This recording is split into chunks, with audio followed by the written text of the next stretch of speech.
The only thing colder than the October wind rattling our kitchen windows was the empty space where my wife used to sit for morning coffee. I stood there at 2 a.m., holding a lukewarm beer and watching Leah's headlights sweep across our driveway like a guilty searchlight. She stumbled through the front door, designer heels clicking against hardwood, clearly startled to find me awake in the kitchen. Her blonde hair was disheveled, lipstick smeared just enough to notice if you were looking, and I was always looking these days. "Owen? What are you doing up?" She clutched her purse against her chest like armor. "Couldn't sleep. Work stuff." I lifted my beer in a mock toast. "Late meeting?" "You know how it is at the agency." Hannah and I were going over the Morrison account until she glanced at her phone. God, until way too late. I nodded, taking a slow sip. Funny thing about Hannah. I saw her Instagram story 2 hours ago. She was home with her kids, making popcorn for movie night. Leah's face went through a series of micro-expressions: surprise, calculation, defiance. She'd always been terrible at poker. She left early. I stayed to finish the presentation. "At the Marriott downtown?" Her eyes narrowed. "What's that supposed to mean?" "Nothing. Just noticed the charge on our credit card. Room service for 2 at the Marriott, champagne and strawberries. Very romantic for a work meeting." The silence stretched between us like a taut wire. Leah set down her purse with deliberate care, her agency-trained composure sliding back into place. "Are you accusing me of something, Owen?" I'd been Owen Harper, marketing consultant, faithful husband, and apparently world-class fool for 15 years. But tonight, looking at the woman who'd shared my bed and my dreams, I felt something shift inside me, like tectonic plates finding a new position. "I'm not accusing you of anything. I'm telling you I know." She laughed, but it came out hollow. "Know what? That I work late? That I'm dedicated to my career? Sorry if that threatens your—" "I know about Greg." The name hung in the air like smoke. Leah's face went pale, then flushed red. "Greg Weston is a client. A very important client who you've been fucking for the past 4 months. The words came out flat, matter of fact. I'd practiced saying them in my head for weeks, ever since I'd found the encrypted messages on her phone. The password she'd used was our anniversary date. Apparently irony wasn't dead after all. Leah's mouth opened and closed like a fish out of water. Then her expression hardened into something I'd never seen before. "You went through my phone. I went through our credit card statements. Your phone was just confirmation. You had no right. I had every right. I'm your husband. Or was, anyway." She straightened her shoulders, and I could see her shifting into attack mode. Classic Leah, when cornered, come out swinging. "Maybe if you'd been more of a husband, I wouldn't have needed to look elsewhere." "Ah, there it is. My fault. When's the last time you took me somewhere nice? When's the last time you made an effort? Greg appreciates me. He sees my potential. He sees an easy mark with a joint checking account." Leah's hand flew to her hip, a gesture I'd once found endearing, now just looked petulant. "You don't know anything about Greg. He's successful, ambitious. He's going places. Yeah, like the Marriott, with my wife, on my credit card. This is exactly why I can't talk to you anymore. You're small, Owen, small and bitter and faithful?" That stopped her cold. We stared at each other across the kitchen island that had once been the heart of our home, now feeling like a battle line. "I want a divorce," she said finally. "I figured, and I want the house." "Of course you do." "I'm serious, Owen. I've already talked to a lawyer. You can't afford to fight me on this." I finished my beer and set the bottle down with a soft clink. "We'll see about that." Something in my tone made her step back. For the first time since she'd walked in, Leah looked uncertain. "What's that supposed to mean?" I smiled. Not the warm, goofy grin she'd fallen in love with all those years ago, but something new, something with teeth. It means you should probably call Greg. You're going to need somewhere to stay. The next morning, I sat in my basement workshop, surrounded by the smell of sawdust and the ghosts of weekend projects I'd never finish. My phone buzzed with a text from Sam Rodriguez, my oldest friend, and the only ex-cop I trusted. Coffee? Heard you might need to talk. Small towns were like that. News traveled faster than gossip, and gossip traveled at light speed. I texted back the address of Murphy's Diner, a place where the coffee was strong and the booths offered privacy. Sam was already waiting when I arrived, his weathered face creased with concern. He'd put on weight since leaving the force, but his eyes were still sharp as broken glass. "So," he said without preamble, "how bad is it?" "Bad enough." I slid into the booth across from him. 4 months, maybe longer. Greg Weston. Sam whistled low. "The real estate guy? Jesus, Owen. That's cold." "Gets colder. She wants the house, probably half my business, and she's already lawyered up." "What do you need?" That was Sam. No judgment, no lectures about working things out, just straight to business. Evidence. Real evidence, not just credit card receipts and phone records. "I can't do anything illegal." "I'm not asking you to, just professional surveillance. See where they go, when they go, who sees them together." Sam nodded slowly. "That I can do." "What's your timeline?" "She's staying at her sister Dina's place for now, but that won't last long. Dina's got 3 kids and a mortgage. Leah will want to move in with Greg soon enough." And then, I stared into my coffee cup, watching the cream swirl like storm clouds. Then I introduced them to consequences. Sam leaned back, studying my face. "Owen, I've known you since high school. You're not a vindictive guy. I wasn't a lot of things before this week. Just be careful. Revenge has a way of eating people alive. Some people deserve to be eaten." That afternoon, I drove to Lucas Chen's garage on the outskirts of town. Lucas had been our neighbor for 5 years, a good-natured mechanic who'd helped me fix everything from lawn mowers to leaky faucets. He was also the kind of guy who asked no questions and remembered no details when it suited him. "Owen!" He rolled out from under a Camaro, his face split by a grin. "What brings you to my humble palace of automotive resurrection?" "Need a favor, Lucas, and maybe some advice." His expression grew serious when he saw my face. "Ah, shit. Leah? How'd you—" "Dina's kids go to school with my nephew. Word gets around." He wiped his hands on a rag. "What kind of favor?" I pulled out my phone and showed him a photo of Greg's Tesla Model S. Sleek, black, and worth more than most people's houses. "Nice ride," Lucas said carefully. "It's going to be parked at the Riverside Motel tomorrow night. Room 237. Same time it's been parked there every Wednesday for the past month." Lucas's eyebrows climbed toward his hairline.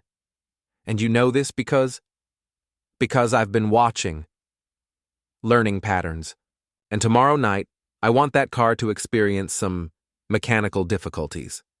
Owen, nothing permanent, nothing dangerous, just embarrassing, expensive to fix, but not dangerous."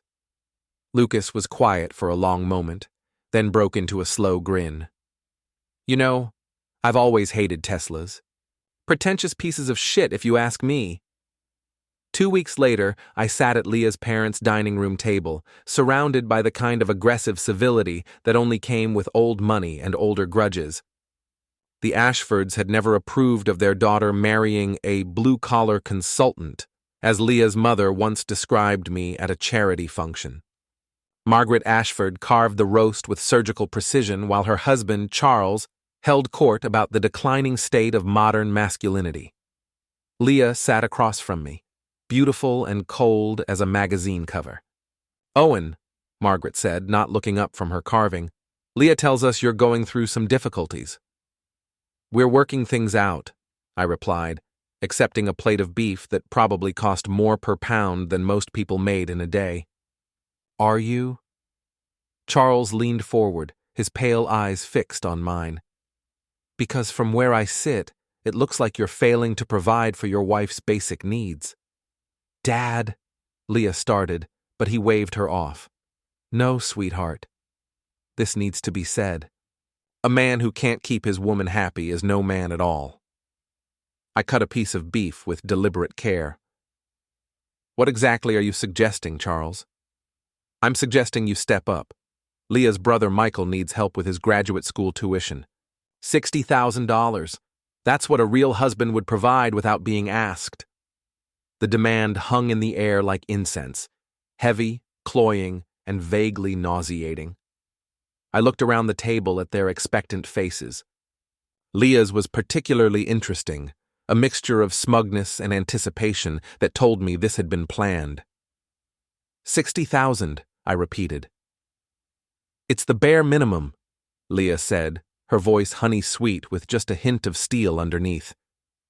That's what a real man does for family. Margaret nodded approvingly.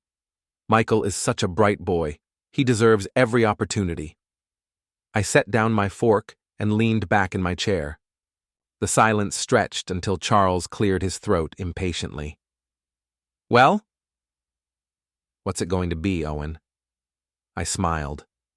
The same smile I'd given Leah in our kitchen 2 weeks ago. Of course. Consider it handled. The relief around the table was palpable. Leah actually reached across and squeezed my hand. Thank you, honey. I knew you'd do the right thing. I always do the right thing, Leah. It's one of my best qualities. After dinner, I excused myself to the bathroom and made a phone call to my lawyer, Patricia Wells. Patricia specialized in family law and had a reputation for creative solutions to complex problems. Owen, it's kind of late for... I need you to set up a charitable trust, tonight if possible. A trust? For what purpose? Child advocacy. Specifically, to fund legal representation for children in custody battles where one parent has been financially abusive. There was a pause. That's very specific. I want it funded with $60,000 from my personal account. And I want the first beneficiary to be Rebecca Weston. Another pause, longer this time. Greg Weston's ex-wife? The one fighting for custody of their daughter? The very same. Owen, I have to ask, don't. Just set it up. Make sure it's ironclad and completely legal. I want Greg to know exactly where the money came from when Rebecca's new lawyer starts filing motions. I could hear Patricia's smile through the phone. You know, I've never liked that smug bastard. This is going to be fun. The call came on a Tuesday morning while I was reviewing quarterly reports. Leah's voice was shrill with panic. Owen, what did you do? Good morning to you too, sweetheart. How's the weather at Dina's? Don't play games with me, Greg's lawyer called. His assets are frozen. Rebecca is suing for full custody and back alimony. She has the best family law attorney in the state, and somehow she can afford him now. I leaned back in my office chair, watching the October leaves drift past my window. Funny how these things work out. You son of a bitch. That money was supposed to go to Michael. And it went to help a child.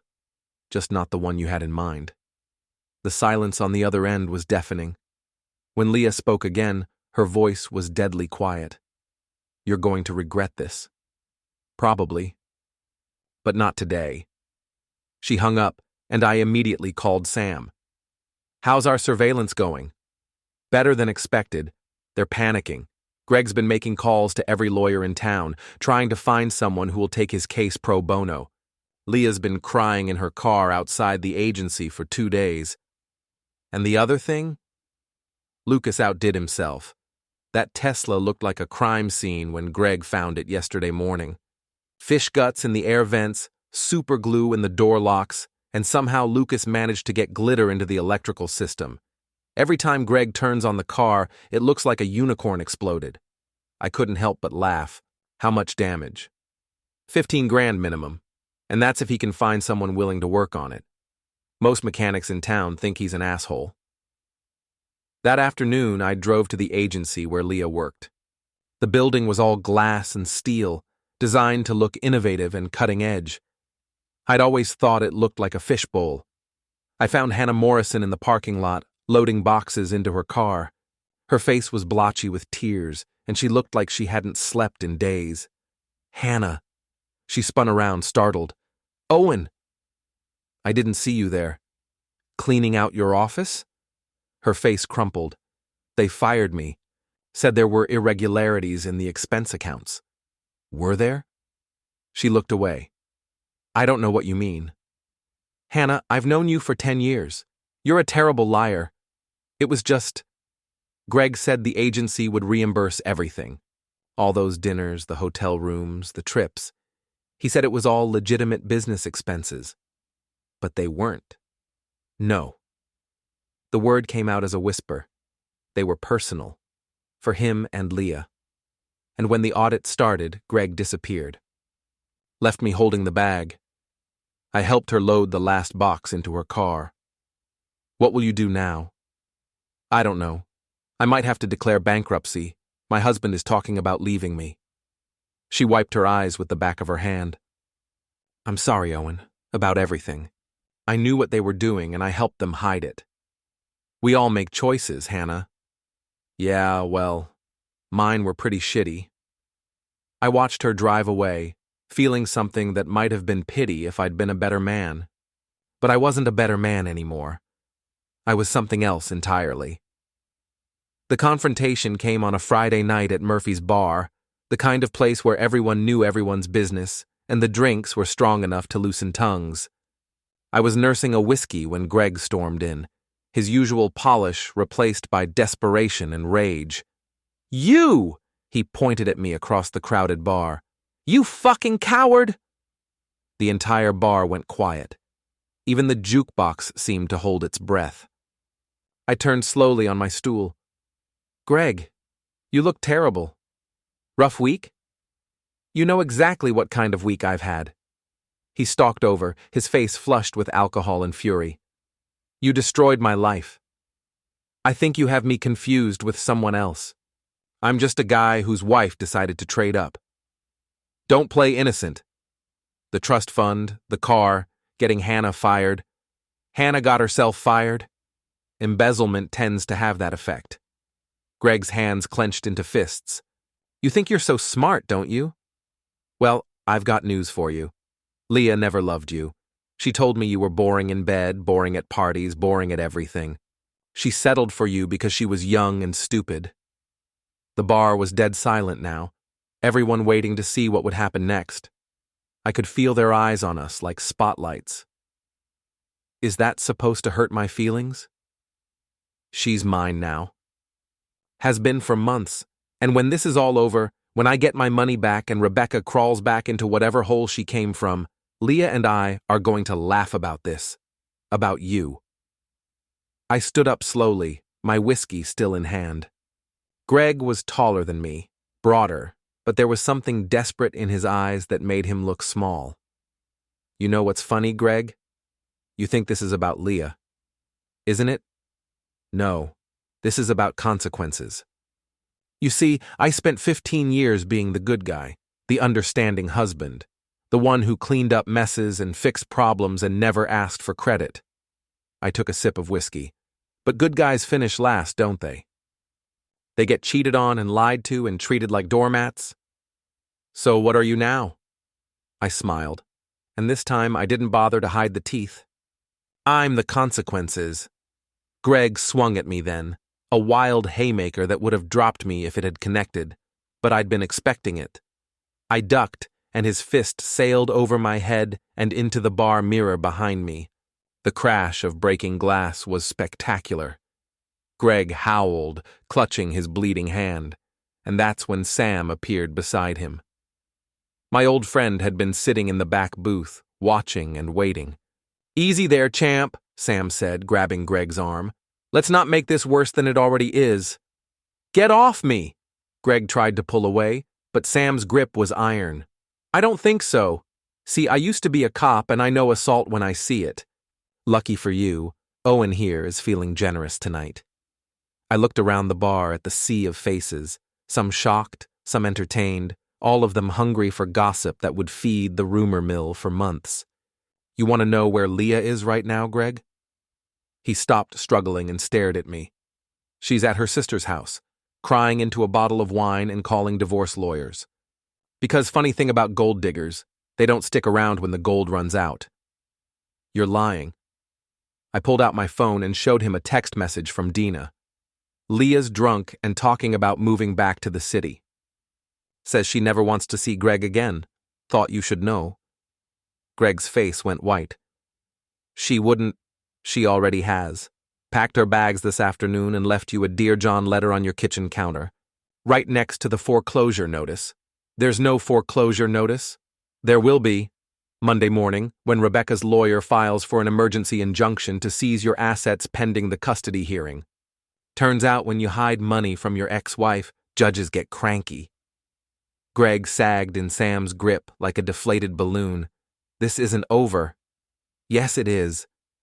I finished my whiskey and set the glass on the bar. You lost the moment you decided to fuck with my life. You just didn't know it yet. I walked toward the door, then stopped and turned back. Oh, and Greg, that trust fund I set up, it's permanent. Every month for the next 10 years, Rebecca gets a check to help raise your daughter.